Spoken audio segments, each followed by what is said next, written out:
Good morning, Karen. Morning, Joe. You ready to do this? I am. Let's go. Let's do this. Woo! Yeah. Good morning, Ray. You're holding the door for us. Thank you. Hey, Ray. Let's get the show started. Let's go. Another classroom map. It would look something similar to this. We have several views you can choose. Hi, I'm Karen. And I'm Joe. And welcome to What's Happening? Okay, today I'm going to show you, it's not an app, but it could act like an app, but it's something to help you get your projects from the iPad straight to a website where you can organize them and watch them, review them, and then from that point, if there's some really good projects the kids create, then from that point you can grab those links and put them onto, let's say, a Weebly, your own website. And what's cool about that is then the kids will go home and they'll tell grandma, check out my video, tell grandpa, mom, dad, homeless guy around the corner, whoever. They'll be excited about watching the videos, right? And then they'll master the content. Isn't that pretty cool? And so when Joe's talking about this, he's incorporating the EduCreation app and the fact that you can get a link when you create a video. And then this is a great way for classroom management for a teacher to collect student work and then go ahead and share it. And see, and it could be EduCreations, but it could be any other app that does the same thing, that gives you a link to their project, to their creation. Right. So real quick, I'm going to show you on the iPad. If you notice on my iPad screen, I have two icons. I have the EduCreations app, and then also have, I called it 5A projects. I just made it up, pretending it's a real like 5th grade classroom, but it could be 7th grade, it could be 10th grade, it could be kinder, whatever. And so I'm going to go to my EduCreations, right? And so I'm going to go to my EduCreations, and it wants me to rate it. I get no. 5 stars. Okay. Right later. And so I'm gonna select one of my silly videos that I did for my one of my presentations, and I think it's this one. I think I call it Froggy. So I'm gonna open that one up. Okay. So you probably hear it, and it's really silly. Frog, right? Right. This is the eggs, and notice the It's my roundness. silly video, right? These are the eggs. And so I'm gonna go ahead and And interrupt then it. Okay, but you notice see the it. tadpole is a full tadpole because screen, it doesn't right? have any legs yet. So I'm gonna and pause doesn't it have for right any now. lungs. I don't want to. That's the tadpole. Well, it's kind of And funny. then once it becomes an adult short frog, and silly. it's got fully developed legs and it's got lungs. It can breathe air. Yay! Right? Okay, I'm being silly. All right. So when I pause it and I stop the video, if you notice in the upper right-hand corner, right, you have the mail link, and then you have the little chain link button. You see that? The two little chain links. If you tap on it, it gives you the option to copy the link. Copy the link. So I copy it, right? So then I click on done. I've already copied it. But one of the things is, if you expect kids to remember those links or type them out, it's ridiculous, right? It's too difficult. So then what you do is on the right, on my home screen, I created that shortcut to 5A projects. So I tap on it, and it takes me to this page. It's a form. It's an online form. How did Okay. you create that form? I will show you right now. All right. But right now I'm going to show you how it works, and then I'll show you how to create one. Okay. So I'm here. So I'm going to put in. I'm going to call myself. Mr. Froggy. Okay. All right, Mr. Froggy. So I know that it's something we created right now, Mr. Froggy. But you know the kids would. If it wants to change it groggy. No, no. Are you a little groggy groggy. today? So then where's this paste your URL here? See, I hold my finger down until I get the option to paste, and I paste. And see, that's a long URL. It's ridiculous for the kids to know how to type it somewhere else. So then I hit submit. Okay, and it's submitted. And what's cool about this is that, say you pass the kids pass on the iPad to someone else, and then they create their own EduCreation. Then when they hit 5A projects again, it resets the page. So they can paste their name, write their name and paste their project. But what's cool is now, right? Now I'm going to go ahead and disengage my iPad. Disengage my iPad, and so I'm going to disconnect for right now. I started thinking too with that link. I know you call it 5A projects, but you could even call it turn in assignments, or you can. I mean, there's lots of different ways that you could name that, so the kids would know that that's a place just to drop their projects into. I like it. Yay! She approves. I And approve. so then I go back to my internet, my computer. So now you're seeing my computer screen, right? And see, the first thing on my list is my 5A projects. It's a form, right? So I click on it, and you'll see a list, right, of all the names, right? You see that, all the names, and then you see all, and notice the last one that's on the list is Mr. Froggy, right? So as a teacher, you're home, you open up your Google Doc, and then you click on that link. Oh my goodness, projectiles here. And so I'm dangerous this morning. I'm like a froggy. So then I go to my online video. So, you know, as a teacher, I'm on my laptop at home. I'm reviewing this. And this is the same video. And look at this. I can go full screen. This is the life cycle of the frog, right? This is the eggs. Now you have a list of all your kids and all the creations. These are eggs. And then you can review them at home. Notice the tadpole read them at home is a tadpole or wherever. And so you used Google Apps to create your form and your spreadsheet? so now I'm going to create a new one, right? All right. So I can show you how to do this. So the process, okay, so then on the computer, right, when you first turn on your computer, right, you go to the internet, and of course I'm using Chrome, but you could be using Internet Explorer, Firefox, whatever you want. It doesn't matter. So I go to Chrome, and so I type in, and the thing that's what's cool about most of the browsers now, I can just type in Google, and it's Docs, right? Google Docs. And it takes you, it does a search, but it's Google Docs. And it takes you here. And so on the left side, you see where it says Create. I hit the Create button. And what you want is a form, right? So I'll go to Form. And just to take a step back, if you don't have a Google account, you're going to want to go ahead and sign up for your own account. Thank you, yes. And then you'll be able to create your documents. And they're just basically online documents that you can access from anywhere, from your iPad, from your computer, from your desktop at school, from your house, without having to put them all on a flash drive and carry them around with you. And what's in I lost my train of thought. Sorry, Joe. That's all right, but she's good idea. Listen to her. So I'm going to hit Form. It'll come back to me right now.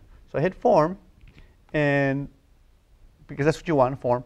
And right away, see where it says Untitled Form? I can go in there and give it a name. So you were saying something like Turn it in, or turn in assignments, right? Or assignment turn in, right? yeah, that sounds good. Turn in. I'm going to make it look a little nicer. Turn in. And so the first one is, you would type in the question would be enter, right? Enter your name below. If you're a high school teacher, you might ask them to put the period that they're in. That way you can organize them by period. And so notice I clicked on make this required question. So they have to put in their name for sure. Then I hit the done button, so that question is ready. Then I go to the next question, and notice when I hover over the second question, I get the little buttons over here popping up, the delete, the edit, and what's the middle one? Duplicate. Okay, so I'm going to hit edit. And so the next question, I'm going to go in there and read, type in, paste your link below, right? And then of course make it mandatory, right? So required. So I hit done, and you're pretty much done with creating the form, but now you got to make it look pretty, right? So you're going to make it look pretty. So if you notice from the very top, right here it says theme, plain. So I'm going to click on it. I left the other one. No, it wasn't plain. It was nice. So I can go in there, and you have all kinds of themes you can choose, but I'm not going to go all crazy, okay? I'm just going to. I like the glue. Gotta try the glue. Okay, I'm going to use the glue because Karen wants glue. Okay, so that's awesome. So we're using glue because of Karen, okay? Yeah. So and plus, it's probably going to be a good thing too, so we can see the changes on the iPad too. So I click on apply on the upper left-hand corner, apply. And then once I'm done, right, it's all saved. Okay, I'm gonna go ahead and finish here, but I have to show you this process. Okay, so I'm gonna close it now. So I'm gonna go back to my Google Docs, and I'm gonna refresh. Okay, so it'll show me the new one now. Notice now on my list, it's the top one on the list, right? So when I click on it, look at this. Click on it. It shows me the timestamp, right? When they submit it, so I know that they submit it in a timely fashion. Then their name below and their link, but it's empty because we haven't used it yet, right? This is muy importante. Muy importante, okay? So right here you have the file, edit, view, insert, formal, blah, blah, blah, all that stuff. But see right here with this form right there? I click on it, and you get all these different options. You have edit form. Edit form would be if you want to go back and add more questions, or you want to reword the question so it makes more sense to the kids. Then you can send it, but you can send it as an email to someone so they can review your form, and then, or you want to show someone else so they can do modifications. Right. But what's important here is the go to live form. Okay, so go to live form. Yes. Yes. Okay. I want to see my And glue form. so this, you can see what it looks like online. I want to point out something real quick. Look at this URL up here. Look at this. docs.google.com.spreadsheet.view form key, blah, blah, blah, blah, blah, blah, forever, right? It's ridiculously long, right? So if you want the kids to put it onto their iPads, that form, so they can use it over and over, you can't give them that address because that's just too long. So this is what I suggest you do, okay? Ideas for the classroom, okay? And so I'm going to copy this, okay? There are several sites that can shorten your URLs and make it easier to manage. There's Bitly, there's blah, blah, blah, blah. But one that I like a lot is tinyurl.com. Follow me? Yes? Yes. All right, yes. I'm a fan of tinyurl.com. Yay! Okay, so then I go to tinyurl. I paste that ridiculously long URL in that box where it says enter a long URL to make tiny, right? And then what I like is right below where it says custom alias. This is optional, but that's what I would put my own, right? So this one I'm going to call it turn in, right? Turn in, and we'll call it turn in Karen. Why not Froggy? Oh, call it Froggy because it's the Froggy project. Yes, turn in Froggy. Okay? Yes? Sure. So I'm going to hit make tiny URL, and hopefully it'll accept it, right? So turn in Froggy. Turn in Froggy. Success. And it accepted it, right? Which is awesome. Now, you're wondering, okay, so how is it going to work? Okay, this is how it's going to work. So now I'm going to switch over to my iPad. Okay? It's turn in Froggy. Tiny URL. So this is how it works. Okay, it's locked, sorry. Here we go. Back to my iPad. So I go to my iPad. Okay, so now we're here on the iPad, right? Yes? Yes. So then I have the kids, right? The kids are all sitting down, you know, patiently waiting with their iPads. Yes, miss, what are we going to do, right? So then you have them open up Safari. You open up Safari, right? And this time, up there, they're going to type in tinyurl.com/ right? Turn in, right? And you would have this written down on the chalkboard so they can really see it. Turn in, and we'll call it Froggy. Go. There it is. And so there it is, right? But then what you want to do is you want to make sure that they can, you don't want them to type that tiny URL over and over and over and over, right? Because what a pain in the butt, right? But if you see on the screen, at the very top, you see the icons. You see the back arrow forward, and then you have the little bookmark icon that looks like a little book, and then you have the cloud icon. But next to it, you have the action button, the little square with the little arrow shooting out. I tap on that one, and you get options, right? The one option you want is the Add to Home Screen button. So I tap that one, right? And it always suggests a naming scheme for it, right? So I'm going to finish it. Assignment turn in. Then I hit Add. And so now I have my little icon there, and it looks pretty too. It does. So I'm going to move it so it's over here where the other one is at. And so now I have my turn-in icon. See that? And so I'm gonna, you know what? I'm gonna clean it up a little because I have so many things open here. Okay, here we go. So the next time we open it, assignment turn-in. Voila. There it is. Right? And I think you still have that item paste, so we can still paste it in there. So I can, since I copied that other one, right? So I can go in here to enter my, and I'm gonna, this time I'm gonna say Karen, right? Put her name, and I'm gonna paste that link. to show you that it does work. We submit. It disappears, right? But then remember, you pass it on to the next kid. They hit the same button, and then they can enter their project. So you can have one iPad for 5 kids or 6 kids, and they can do their separate projects, but they can all be submitted as individuals.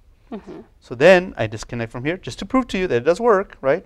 I'm going to disconnect from my iPad, and I go to my Google, right? My Google Forms. I'm going to refresh, make sure it's fresh. Mm-hmm. So then I click on my form that I created, right? And it's a spreadsheet pretty much. And look at that. There it is. There's Karen and the link to her page.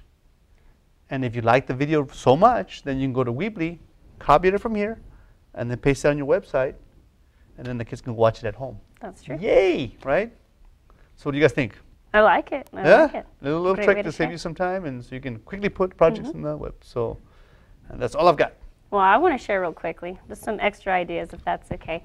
For Google Forms, just again, some things that I've noticed and I've seen in the classroom is that some classes and schools are using Google Forms so that they can do polling, because I know the elections are coming up. So as they're coming up with their student council presidents, they're creating their Google Forms, and they're allowing the students to go ahead and vote one time, right, by coming in. And with those forms, you can even pull out analytics as well. So you can see a nice graphical representation as well. Some teachers are using it for quizzes or to get feedback. So even an additional item you could add to that form would be, what did you think about this lesson? Or what's another way that you can use sock puppets or edu-creations or so forth in the classroom, and kind of build on some ideas on other ways that the students would utilize that app for other classes maybe, and other ideas. So Google Forms, there's just so many things that you can do with it, but now that you can create the link to it, just classroom management, it would make it very easy for the students to access that form and on a portable device. So awesome. We just met our requirement for Google Academy.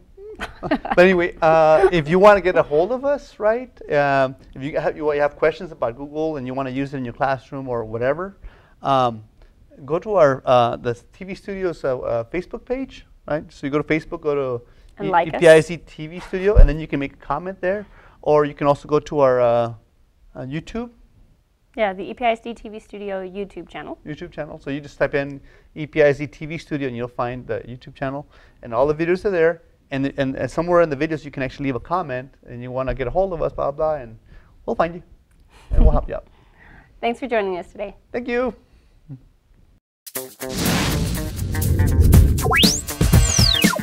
Classroom map. It would look something similar to this. Yes, several views you can use, right?